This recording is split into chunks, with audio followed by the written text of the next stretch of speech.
Right now you rent. The storage, the models, the apps, the backups all billed monthly, on somebody else's computer. A full subscription stack runs about $7,000 a year, for services you are not allowed to look inside. Owning it instead meant drivers, containers, quantized models, and certificates. Most people quit right about here.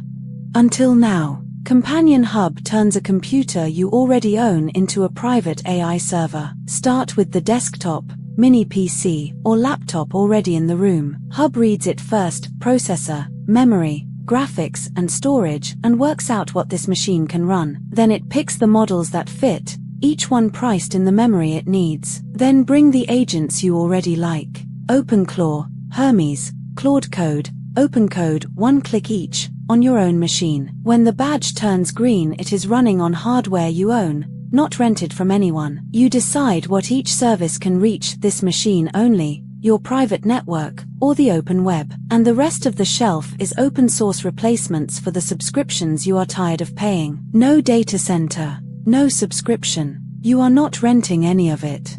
Your machine, your models, your agents, at ci.computer/download. UnCloud your life.